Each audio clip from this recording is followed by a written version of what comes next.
네, 우리 온생명교회 성도님들과 또 이렇게 두 번째 말씀을 전하게 되어서 기쁘게 생각합니다. 지난번에 와서 로마서 15장 전반부에 대해서 설교를 했는데 또 하나님께서 기회를 주셔서 이번에는 로마서 15장에 있는 후반부를 한번 생각해 보고자 합니다. 제가 지난번에도 말씀드렸다시피 로마서는 복음을 가장 체계적으로 설명한 책이고, 그리고 그 중에서 15장은 어떻게 보면 가장 중요한 또 가장 절정에 있는 말씀이라고 말씀을 드렸습니다. 그리고 그 핵심은 도대체 강한 믿음이라는 것이 무엇이냐, 그리고 우리의 소망이 아니고 하나님의 소망이 무엇인가. 그 하나님의 소망은 말씀을 통해서, 칭의 복음을 통해서 도저히 하나 될 수 없는 사람들이 하나가 된 사람들이, 강한 자들이 약한 자들의 그 짐을 짊어져서 그야말로 샬롬과 기쁨의 공동체를 이루는 것, 이런 거 기억나시리라 생각합니다. 자, 오늘은 그 다음에 사도 바울이 꼭 말해야 되겠다라는 것을 오늘 본문을 통해서 하나 더 이야기하고 있는데, 여기에 대해서 한번 생각해 보고자 합니다. 14절에 보면 오늘 처음에 사도 바울이 로마 교회 성도들 향하여 편지를 쓰면서 내 형제들아 이렇게 이야기하고 있습니다. 이것은 이제 사도 바울이 로마 교회 성도들을 어떻게 생각하는지 잘 보여주고 있죠. 제가 만약 여러분들에게 성모님들 이렇게 이야기할 수도 있겠지만, 내 형제들아 하면은 어떤 기분이 드십니까? 기분은 좋을 수 있겠죠. 근데 아니 뭐 저 교회 이번에 처음 와서 설교 한번 했는데 뭐 형제들이라 좀 이상하지 않습니까, 그죠? 자, 근데 사도 바울은 그러면 그냥 기분 좋게 하기 위해서 내 형제들아 이렇게 이야기했을까? 그렇지는 않겠죠. 근데 사실은 이게 말이 되지는 않습니다. 왜냐하면 로마 교회는 다른 교회와는 달리 바울 사도가 직접 개척한 교회가 아닙니다. 심지어 바울 사도는 한 번도 이 로마 교회를 간 적도 없어요. 더 나아가서 이 교회는 기본적으로 이방인들이 중심이 되어서 세워진 교회였습니다. 그런데 사실은 이것은 이제 이전에는 바울 사도에게서는 있을 수가 없는 일이죠. 어떻게 한 번도 본 적도 없고 민족도 전혀 다르고 내가 개척도 안 한 그 사람들을 향해서 내 형제들아 이렇게 부를 수 있냐 이것이죠. 사실 이것은 바울 사도에게서는 예수 믿기 전에는 죽기보다 하기 싫은 일이었습니다. 이것을 통해서 우리는 이제 복음을 통해서 새로운 가족 공동체가 형성되었고, 그리고 이 안에서는 그야말로 형제가 되었다는 것을 알 수 있습니다. 로마서에서 또한 바울 사도가 이제 형제들아라고 할 때는 이제 특별히 독자들에게 주의를 끌 때 이렇게 내 형제들아라는 표현을 사용한 경우가 많아요. 그러니까 바울 사도가 앞에 바로 직전까지 복음의 핵심, 강한 믿음이 어떤 것인지, 하나님의 소망이 무엇인지 다 쓰고 나서 그 다음에 이 편지를 마무리하기 전에 꼭 해야 될 말을 지금 바울 사도가 하려고 하기 위해서 독자들로 하여금 내 형제들아 이렇게 이야기하고 있는 겁니다. 예를 들어서 뭐 저도 설교할 때, 그죠? 설교할 때 쭉 이야기하다가 중요한 것을 이야기할 때는 조금 멈췄다가 사랑하는 성도 여러분 이렇게 주목을 하게 한 다음에 중요한 이야기를 이어가는 것과 비슷하다고 할 수 있습니다. 자, 그럼 뭐냐? 그게 뭐냐 하면은 지금 이제 이야기하려고 하는 것은 방금 전까지는 복음의 핵심을 다 이야기했잖아요. 복음 자체를 다 이야기를 했습니다. 그렇죠? 자, 근데 지금 이야기하려는 것은 복음 자체는 아니지만 복음을 잘 이해하기 위해서 성도가 반드시 알아야 될 것을 지금 전하고 있습니다. 그러니까 성도들은 복음 자체도 알아야 되지만 복음을 듣는 사람이 도대체 어떤 사람인지, 우리가 듣고 있잖아요. 복음을 듣는 사람이 도대체 어떤 사람인지, 그리고 그 복음을 전하는 자가 도대체 어떤 사람인지, 그리고 그 복음 전하는 자가 왜 복음을 전한지에 대해서 잘 알아야 우리가 가지고 있던 복음에 대한 이해를 훨씬 더 풍성하게 이해할 수 있고, 또한 우리 스스로 밖에 나가서 하나님의 복음을 더 확신을 가지고 전할 수 있게 됩니다. 어떤 교회는 주로 이제 그 본질에 치우치는 경우가 있는데요. 뭐 좋은 거죠. 그렇지 않은 경우도 훨씬 많은데, 본질과 비본질을 막 이렇게 이분법적으로 나누는 것은 그렇게 좋은 것은 아닙니다. 복음도 중요하죠, 그렇죠? 그리고 복음을 위한 사역들도 중요한 겁니다. 그러니까 설교도 중요하죠. 그러나 설교자도 중요한 겁니다. 이 두 가지는 사실은 이렇게 구분은 되지만 절대 떨어질 수 없는 것이죠. 오늘 본문을 통해서 우리 온생명교회가 복음을 잘 이해하고 있는 우리 성도들이 복음을 전하는 자, 그리고 복음을 듣는 자, 그리고 그 복음을 전하는 이유와 근거에 대해서 한번 생각해 보고자 합니다. 자, 바울 사도가 성도들에게 내 형제들아 해서 이제 주목을 끌었어요. 그리고 나서 그 형제들이, 그 로마 교회 성도들이 어떤 자들인지에 대해서 잘 설명하고 있습니다. 어떻게 설명하고 있어요? 너희가 스스로 선함이 가득하고 모든 지식이 차서 능히 서로 권하는 자임을 확신하노라, 이렇게 말했어요. 자, 제가 이제 신학 교수로서 이제 여러분들에게 온생명교회 성도들이여, 형제들아 해서 여러분들이 스스로 선함이 가득합니다. 그리고 모든 지식이 가득 찹니다. 그래서 서로 능히 권하고 있는 것을 내가 확신합니다. 이렇게 설교를 했다고 가정해 봅시다. 어떤 생각이 드십니까? 별 감흥이 없나요? 제가 만약에 여러분들이 이렇게 얘기하면 얼마나 사실 기분이 좋겠어요. 사실 사도 바울이 지금 칭찬하는 거잖아요, 로마 교회 성도들한테. 근데 그것도 확신하노라. 여기서 이제 내가 확신하노라. 원문에 보면 내가 확신합니다. 확신에 대해서 이야기하고 있습니다. 이것은 이제 단지 그냥 입 발린 말로 그래 기분 좋게 하는 말이 전혀 아니라는 것. 약간의 맹세적 표현을 지금 바울 사도가 쓰고 있습니다. 정말로 내가 확신한다. 이렇게 이야기하고 있습니다. 24절에서 우리는 로마 교회를 직접 개척하지 않았지만 바울 사도가 이 로마 교회에 대해서 굉장히 존중하고 있는 것을 우리가 볼 수 있습니다. 바울 사도는 자기가 사도이고 로마 교회는 내가 세우지 않았기 때문에 무시하는 그런 태도를 취하고 있지 않습니다. 바울에 따르면 로마 교회 성도들은 정말로 신실한 그리스도인이었습니다. 선함과 모든 지식으로 가득 찼을 뿐만 아니라 그러니까 행위에서도 지식에서도 아주 흠잡을 만한 것이 없는 것이죠. 그리고 어떤 사람이 약간 뭘 잘못했다 하면 어떡합니까? 능히 서로 권할 수 있는, 야 그렇게 하면 안 돼, 그렇죠? 그래서 바로 잡을 수 있는 그와 같은 부족함이 없는 그런 교회라고 볼 수 있습니다. 우리 성도님들, 이 로마 교회 성도들 어떻게 생각합니까? 참 대단한 교인이라 볼 수 있죠. 그리고 참 부럽다 이런 생각도 들 겁니다. 모든 교회 성도들이 이렇게 되면 얼마나 좋겠습니까? 자, 이렇게 바울 사도의 증언과 확신에 따르면 어떻게 보면 로마 교회 성도들은 부족함이 없었어요, 그렇죠?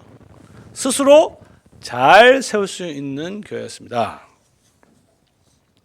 모든 교회가 본받을 필요가 있는 그와 같은 교회라고 할 수 있죠. 자, 근데 도대체 로마 교회가 어떻게 이와 같이 될 수 있었을까? 이제 한번 질문해 볼 수 있겠죠. 이제 추측을 해보면 오순절날 성령께서 임하셨고 거기서 하나님께서 먼 데서 사람들 막 불러 모았잖아요. 거기에 길리기아, 갈라디아, 뭐 알렉산드리아도 있는데 그 중에 심지어는 로마에서 온 자들도 있었어요. 엄청나게 먼 거리로 온 거죠. 로마에서 온 사람들이 오순절날 놀라운 기적을 체험하고 증언을 체험하고 그들이 다시 로마로 와서 뭐 했겠습니까? 거기서 교회를 세웠다 이렇게 볼 수가 있겠죠. 그것은 이제 바울 사도가 아닌 누군지도 모르지만 하나님의 놀라우신 성령의 사역으로 오순절 성령의 사역으로 교회가 세워졌다 이렇게 볼 수가 있습니다. 자, 바울이 이렇게 자기에게 복음을 배우진 않았지만 그리고 자기가 세운 교회도 아니지만 하나님의 교회로 똑같이 존중하는 것은 우리 모두가 본받아야 될 태도라고 생각을 합니다. 특별히 이제 뭐 개혁 신앙을 이야기하고 또 참된 것을 이렇게 하는 추구하는 분들이 약간 조심하지 않으면 좀 오류에 빠질 수 있는 거죠. 또 교만에 빠질 수 있는 거죠. 우리 교회가 이쪽 교회가 조금 뭐 낫다 뭐 이런 생각들 그렇죠. 저 교회는 조금 뭔가 낮아. 우리 교회 좀 좋아. 이렇게 되면 은연중에 이제 다른 우리 소속된 교회라든지 다른 교회를 조금 무시하는 경향이 있습니다. 적어도 우리는 바울 사도를 통해서 봤을 때 비록 우리와 가르침이 뭐 다를 수는 있겠지는 모르겠지만 그들도 하나님께서 세우신 교회라면 바울 사도 같이 최대한 존중하는 이와 같은 태도가 우리에게 필요하다.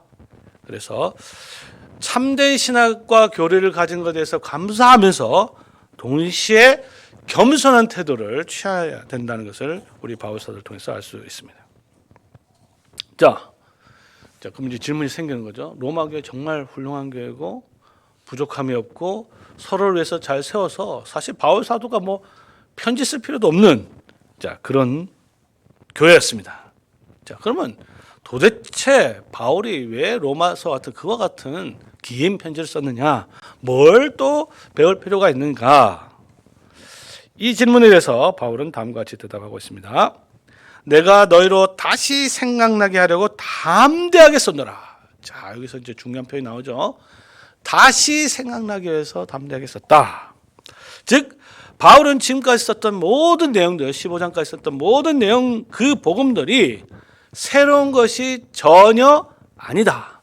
너희가 이미 알고 있던 것을 다시 한번 깨닫게 하기 위해서 썼다. 이렇게 이야기하고 있습니다. 아까도 방금만 이야기했지만 복음에 대해서 다 알고 있고 지식도 가지고 있고 선함도 다 가지고 있었기 때문에 쓸 필요가 없어요. 그럼에도 쓴 이유는 뭡니까? 그들로 하여금 다시 생각나고 기억하도록 하기 위해서였다. 자, 그러면 우리가 여기서 우리는 설교 사역이 설교 사역의 중요한 기능 하나를 보게 되는 거죠. 그건 뭡니까? 설교라는 것은 뭔가 새롭거나 뭔가 재미있고 뭔가 흥미로운 것을 전하는 것이 아니고, 그렇죠? 설교 사역의 핵심이 뭡니까? 여러분들이 이미 알고 있는 것, 이미 알고 있는 것을 다시 생각나도록 하는 것이 설교의 아주 중요한 목적이라는 것을 알 수 있는 것이죠. 뭐 저도 마찬가지 아닙니까? 그렇죠? 뭐 2주 전에 와서 제가 로마서 15장 가지고 설교를 했잖아요. 지금도 설교하고 있는데 뭐 제가 뭐 새로운 거 전했습니까? 만약에 새로운 걸 전하잖아요. 여러분이 모르고 있는 뭔가 새로운 걸 전하잖아요. 그러면 그것은 무조건 이단입니다. 이단의 특성이 바로 그래요. 이단의 특성은 여러분들 너네는 모르지? 우리가 진짜야. 이런 게 교회 역사, 제가 교회사 전공인데 교회 역사를 보면 뭔가 새로운 것을 전하는 사람은 다 이단들이 그렇게 했어요. 그러니까 저도 역시 마찬가지입니다. 여러분들도 마찬가지고 저도 마찬가지지만 예배 시간에 설교를 통해서 여러분들이 들어야 될 것은 뭔가 새로운 것이 아니고 여러분들이 이미 알고 있던 복음을 새로 기억나도록 하는 것이다. 저도 그렇게 하기 위해서 지금 설교를 하고 있고 여러분들도 그와 같은 태도로 하나님의 말씀을 들어야 합니다. 그러니까 오늘 뭐 신학 교수가 왔으니까 뭔가 새로운 거 이렇게 기도하면 안 되는 거죠. 뭐예요? 오늘도 우리가 이미 알고 있는 그 복음에 대해서 다시 기억나고 다시 우리에게 확신을 주도록 그와 같은 기대를 가지고 하나님의 말씀을 계속 매주 들어야 하는 것입니다. 이 점에서 우리는 이제 제4계명을 주목하게 되죠. 자, 4계명. 4계명이 뭡니까? 기억하라. 안식일을 기억하라. 그러니까 매주 우리는 기억해야 되는 거예요. 안식일을 기억해야 되는 거죠. 안식. 근데 안식일 날 주님께서 뭘 하셨느냐? 안식일을 뭘 기억했느냐? 사실은 이제 뭐 우리 10계명 아시지만 다 똑같잖아요. 내용이 다 똑같은데 4계명의 내용이 다르다는 거 아시죠? 출애굽기와 신명기 5장에 다 안식일을 기억하는 거 똑같지, 거룩하게 하는 것은 똑같지만 그 이유가 달라요. 출애굽기는 뭡니까? 창조가 강조했죠. 하나님께서 여세 동안 창조하시고 7날 쉬셨다. 신명기에서는 내가 너희를 애굽 땅에서 종되었던 집에서 구속하였기 때문에 이 날을 기억하라. 그러니까 우리가 이 안식일에 기억해야 될 내용은 사실 복음 핵심인 두 가지입니다. 창조주 하나님과 구속주 하나님을 말씀을 통해서 기억해야 하는 것이죠. 이 창조와 구속이야말로 복음의 핵심 중에 핵심이라고 볼 수 있는 것입니다. 그래서 매주 우리가 사계명을 기억하면서 안식일 날 복음을 말씀을 통해서 기억해야 한다. 자, 그러면 이미 다 알고 있는 복음에 대해서 이제 로마 왜 썼느냐, 너희로 하여금 기억나게 하기 위해서 그렇게 했다라는 이유를 설명한 다음에 바울은 자신이 이와 같은 일을 하는 너희로 하여금 기억나도록 하는 그 일을 내가 뭐 때문에 하는지 설명하고 있습니다. 자, 도대체 바울 사도는 왜 성도를 하여금 자꾸 이렇게 기억나도록 하는 이 일에 열심을 다했는가? 왜 목사는 매주일마다 이렇게 기억나도록 하는 그 일을 해야 하는가?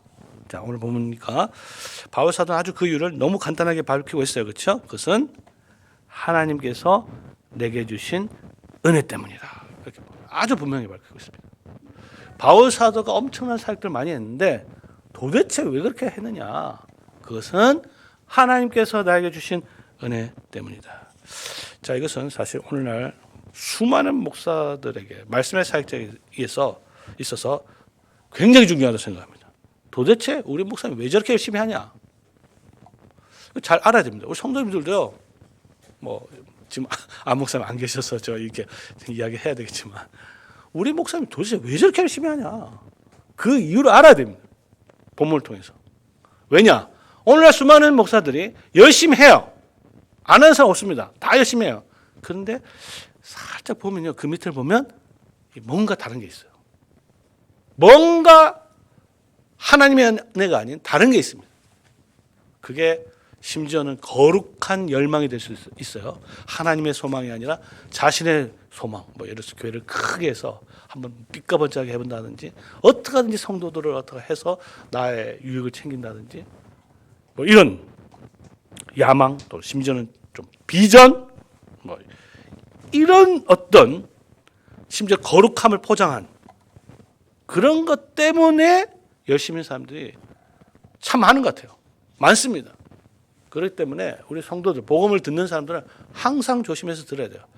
우리 목사님이 정말 하나님의 은혜 때문에 저도 지금 설교하고 있는데 이성호 교수 와가지고 정말 복음을 전하는 게 정말 하나님의 은혜 때문에 전하는 건지 아니면 자신의 어떤 성경 잘 풀어가지고 그죠 지식을 잘 전달하는 그런 현학적인 그런 목적으로 하는 것인지 잘 구별을 해야 하는 것입니다. 자, 그렇다면 이 하나님께서 주신 은혜가 도대체 뭐냐? 자, 이제 신자들이 이 은혜에 대해서 좀 하나님 은혜 받았다 해서 좀 막연하게 생각하는 경향이 있는 것 같아요. 그래서 하나님께 은혜를 받았다. 이게 이제 좀 감동을 받았다라는 것과 비슷한데, 자, 그럼 은혜를 받았다면 도대체 어떻게 살아야 되는가? 자, 하나님께서 바울에 주신 은혜가 뭐냐? 오늘 본문에 보니까 그것은 바로 그리스도 예수의 일꾼이 되게 하셨다. 일꾼이라는 것을 조금 더 정확하게 표현하면요, 이게 짐꾼이 되게 하셨다. 이렇게 표현하면 좋아요. 짐꾼. 이제 제사장과 관련되는데 이제 제사장이 해야 될 여러 가지 이유가 있지만 특별히 이제 여리고성 함락 사건에서 이 제사장 직무 중에서 가장 중요한 직군이 드러나는 게 뭐냐면 계속해서 짊어졌다는 것을 계속 강조합니다.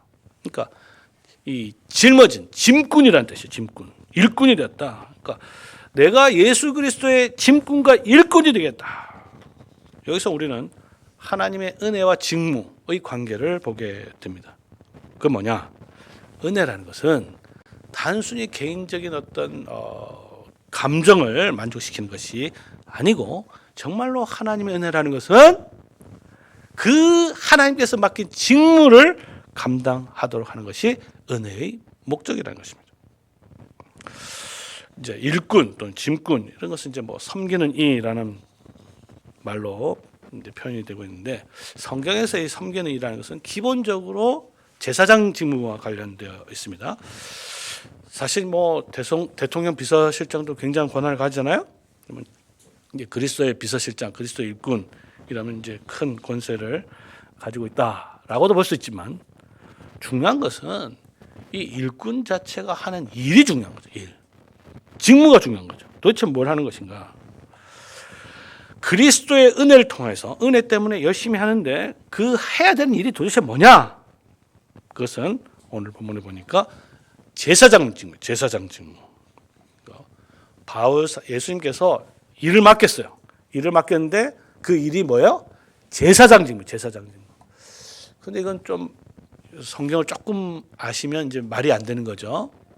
자, 제사장은 우리 중고등 학생도 아닌지 모르겠는데 제사장은 누가 될 수 있는지 혹시 아세요? 네? 자, 제사장은 레위 지파만 되는 거죠. 그렇죠? 레위 지파. 레위 지파 중에서도 아론의 계통에 있는 사람만 제사장이 될 수 있습니다. 그런데 바울은 어느 지파예요? 바울 지파는 제일 막둥이 베냐민 지파잖아요. 그러니까 사실 바울 사도는 이 직무를 감당할 수 없는 거, 전혀 감당할 수 없는 그런 사람이에요. 가장 막내예요. 그런데 승천하신 그리스도께서 바울 사도에게 제사장 직무를 맡겨버린 거예요. 나에게 하나님의 은혜로 이 제사장 직무를 맡겼다. 자, 여기서 이제 제사장 직무를 맡겼는데 여기서 우리가 차이를 보게 됩니다. 그건 뭐냐면 구약 시대와 신약 시대가 같은 점도 있고 다른 점도 있어요. 제사장 직무라는 것은 본질은 구약 시대와 신약 시대가 똑같습니다. 직무 자체는. 자, 구약 시대의 제사장 직무를 한번 보자 이거예요. 구약 시대에서 제사장이 해야 될 일은 뭡니까? 그것은 동물들, 그렇죠? 동물들을 잡아서 거룩하게 해서 하나님께 드리는, 희생을 드리는 그와 같은 일을 하는 사람이 구약 율법의 제사장이에요. 율법의 제사장.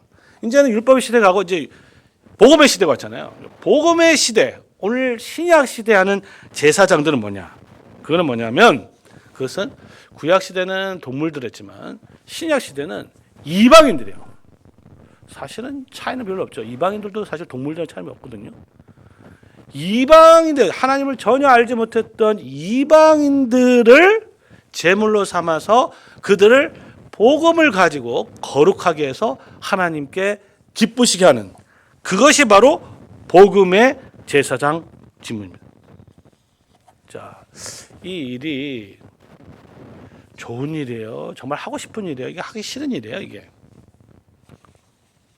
바울 사도 이 일을 정말 열심히 했다는데 사실은 구약 시대에 있잖아요. 선지자들은 이 일을 정말로 하기 싫어했습니다. 죽기보다도 하기 싫어했어요. 죽기보다. 죽었으면 죽었지 난 못하겠다. 그 대표적인 선지자 누굽니까? 그렇죠. 요나죠. 요나. 그래서 죽었으면 좋겠으면 나 못하겠다. 그래서 나를 하나님께서 이방인에게 복음을 전해서 그들로 하여금 제물로 삼으려고 그렇게 선지자를 불렀는데 차라리 뭐 죽는 게 낫다. 나 던져라. 그래서 배에서 던지라 그랬잖아요. 그렇죠. 그 혹시 살신 성인으로 이해하는 분이 계신지 모르겠는데 내가 죽었으면 좋겠지 못해. 차라리 죽는 게 낫다. 이게 바로 요나예요. 바울 사도 마찬가지였습니다. 하나님의 은혜를 모르고 예수를 몰랐을 때는요. 이 복음의 제사장 직무는요. 죽기보다 하기 싫은 일이었어요. 자, 그러면 이 복음의 일꾼, 사실은 이제 이 복음의 제사장 직무 또 복음의 제사장 일꾼이라는 것은 사실은 이제 목사를 가리키는 겁니다. 그러니까 뭐 성경에 목사라는 말이 없다는 건 우리 성도님들 좀 아실 겁니다, 그렇죠? 그래서 종교개혁 당시에도 목사라는 말이 없었어요. 원래는 이제 공식적인 말은 뭐냐면 복음의 일꾼, Minister of the Gospel, 복음의 일꾼, 성경에 있는 것이 공식적인 직분이고 그걸 더 풀어 쓴 게 뭐냐면 말씀과 성례의 봉사자. 이게 공식적인 타이틀이었습니다. 그래서 그러니까 이 복음의 일꾼, 복음의 제사장 직무 이것은 목사가 하는 일이죠. 자, 그러면 오늘날 목사가 하는 일도 하는 일이 뭔지 아주 분명한 거죠. 그건 뭡니까? 목사가 복음을 선포함으로, 이 복음을 선포하는 것은 이중적인데 하나는 입을 통해서 복음을 전하는 거고 하나는 손을 통해서 보여주는 거죠. 말씀과 성례를 통해서 입과 손을 통해서 복음의 사역과 직무를 통해서 이방인들을, 여기서 이방인들 누구예요? 우리 전부 다죠. 우리가 이방인들이잖아요. 유대인 아니잖아요. 하나님의 백성 아니었잖아요. 이 이방인들을 제물로 해서 그 제물들을 거룩하게 하는 것이 그게 바로 그래서 이 거룩하게 된 성도들을 오늘 본문에 보니까 받음직하게 하나님께서 받음직하도록 만드는 그와 같은 제사장 직무를 하는 것이 바로 목사의 직무다. 오늘 그렇게 말씀하고 있습니다. 더러운 이방인들, 죄인이었던 자들이 거룩한 제물이 되는 것이 도대체 어떻게 가능한가? 자, 오늘 보니까 성령의 능력, 성령 안에서 거룩하게 된다라고 되어 있습니다. 거룩한 영이신 성령 하나님께서 그 일을 하고 계신다. 여기서 우리는 정말 삼위 하나님의 놀라운 일치를 보게 됩니다. 놀라운 공력, 함께하는 사역을 보게 되는 것이죠. 그건 뭡니까? 성부 하나님의 은혜로 하는 사역이죠. 이거는 그렇죠. 그리고 그리스도께서 맡기신 직무입니다. 그리고 성령께서 그것을 거룩하게 하시는 거죠. 성부와 성자와 성령 하나님께서 은혜로 직문을 통해서 그리고 실제로 성령께서 거룩하게 하심으로 성화의 사역을 통해서 이 놀라운 사역을 하고 오늘날 하고 계신 것이고 사도 바울이 바로 이 직무에 부르심을 받은 것입니다. 그리고 사도 바울이 이 직무에 대해서 너무나 확신했기 때문에 자신의 모든 인생을 여기에 걸었습니다. 저도 마찬가지인데요. 저도 이제 목사가 되기로 이제 원래는 목사 막연히 되기로 이제 고등학교 때 대학 때 생각했지만 진짜 복음을 이해하고 확실하게 되면서부터는 정말 나의 인생을 여기 걸은 것에 대해서 너무나 감사하다 이런 생각을 많이 하는데 그래서 이 사역을 하는데 지금도 최선을 다해서 하려고 노력하고 있습니다. 바울 사도 마찬가지예요. 바울 사도 이 확신이 있었기 때문에 여기에 자신의 모든 인생을 걸었던 것입니다. 자, 실제로 그랬냐? 그래서 실제로 오늘 바울 사도가 실제로 그렇다라는 것을 증명하고 있습니다. 그래서 자기가 자랑할 것이 정말 많지만 그거 자랑 안 하겠다. 예수님 안에서 한 일, 하나님께서는 한 일 정말 많은데 딱 한 가지 자랑하겠다. 그 자랑한 게 뭐예요? 그것은 바로 이방인들을 순종하도록 하기 위해서 나를 사용한 것이다. 이거 하나 내가 이야기하겠다.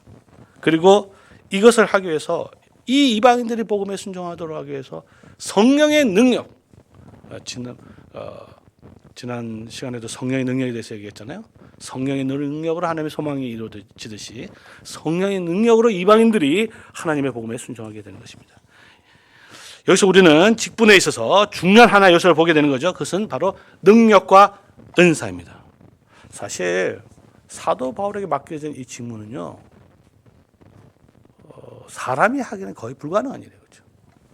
이방인, 사실 우리나라 사람들은 예수 믿는 게 너무나 쉬워서 좀 다른데 생각해보세요. 우리나라는 정말 특별한 나라입니다. 제가 보기에는.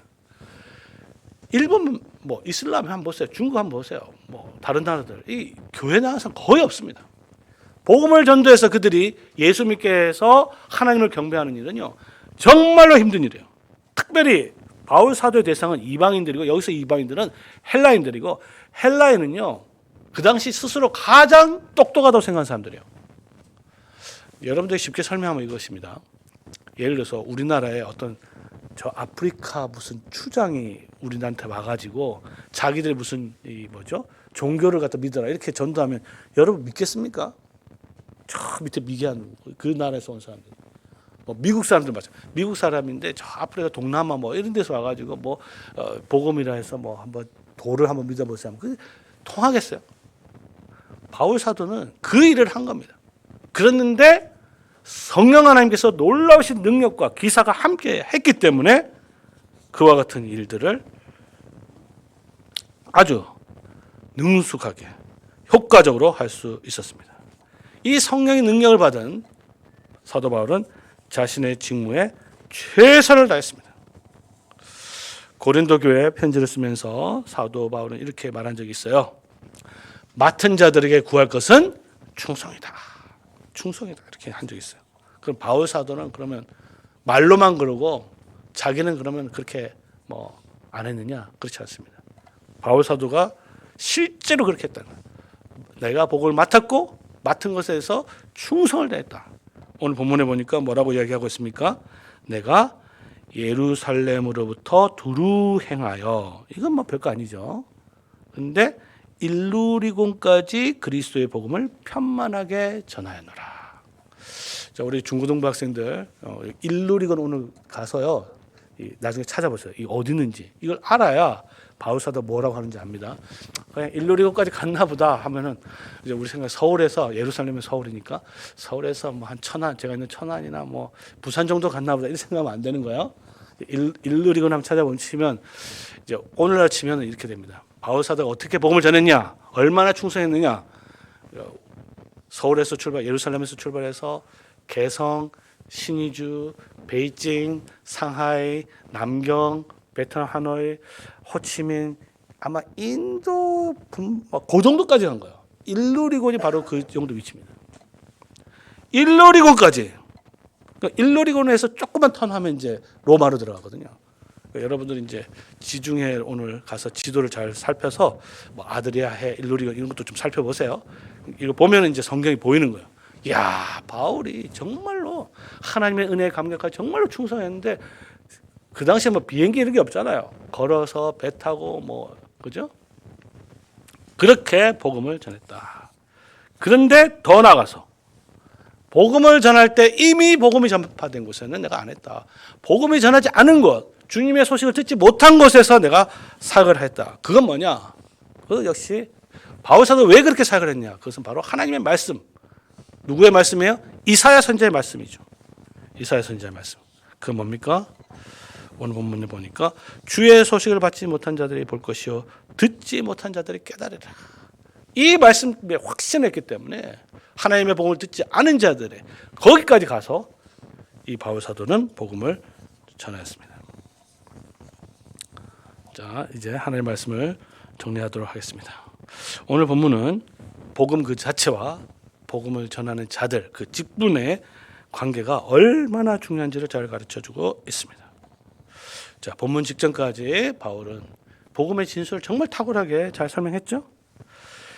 이신칭의 교리를 말미암아 강한 자와 약한 자들이 강한 자와 약한 자의 짐을 짊어져서 샬롬의 공동체를 이루는 하나님의 나라와 소망에 관한 것이 복음이었습니다. 정말 놀라운 복음이었죠. 자, 이 복음을 전하기 위해서는 그냥 모르겠습니다. 방송을 통해서 전파될 수 있겠죠, 오늘날에는. 그러나 무엇을 통해서 전파집니까? 그것은 바로 복음을 정말로 깨닫고 확신한 자들, 복음의 제사장들이 그 일을 하게 되는 것입니다. 복음에 대한 설명을 다 마친 다음 바울은 그 복음을 전하는 사람 직분자에 대해서 설명하고 있어요. 이 직분은 복음 자체보다는 좀 떨어질지 모릅니다. 중요성이. 그럼에도 불구하고 주의 교회를 세운 데 있어서는 성도들이 반드시 알아야 될 내용입니다. 복음을 전하는 자들에 대한 이해가 제대로 되어 있지 않으면 나중에는 결국 복음 자체를 이해할 수도 없고, 이해한다고 하더라도 그 복음을 엄중하게 받지 않을 수도 있어요. 사도 바울을 통해서 복음을 전파하신 주 예수 그리스도께서는 오늘날에는 바로 말씀의 봉사자, 복음의 제사장인 목사를 세워서 그 일을 하게 합니다. 그게 바로 복음의 제사장 직무다. 자, 그것이 무엇을 의미하는가? 그것은 바로 이방인들을 하나님께 거룩한 제물, 그것을 드리는 것이죠. 그 이방인들이 바로 누구예요? 우리들이에요.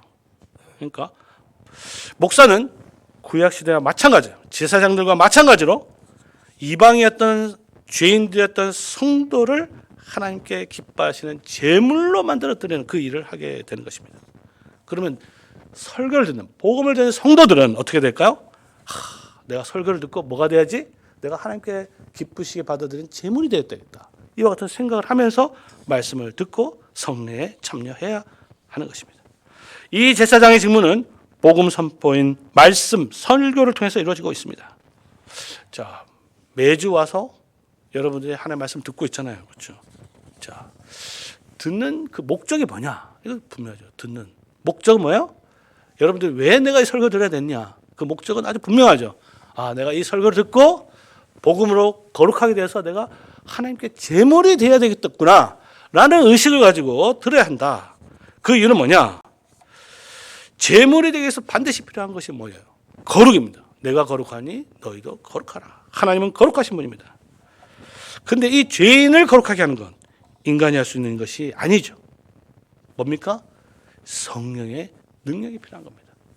말씀이 선포되고 성령의 능력께서 함께 하실 때 죄인이 거룩한 자가 되어서 하나님을 기뻐하게 하는 것이죠. 목사가 복음의 사역을 바르게 하면 성령께서 역사하셔서 여러분들을 거룩한 제물이 되게 하실 것입니다. 여러분들에게 이 소망이 있어야 되는 거죠. 내가 하나님께 정말 거룩한 제물이 되겠다. 그러면 하나님께서, 삼위 하나님께서 여러분들을 기뻐하실 것입니다. 그게 누구가 상관없어요. 순수한 복음을 듣고 성령으로 거룩하게 되어서 하나님을 기쁘게 하시는 우리 온생명교회 성도가 되시기를 성부와 성자와 성령의 이름으로 축원합니다. 아멘. 기도하겠습니다. 거룩하게 하신 날, 복된 날, 우리에게 복음을 들려주시니 감사합니다.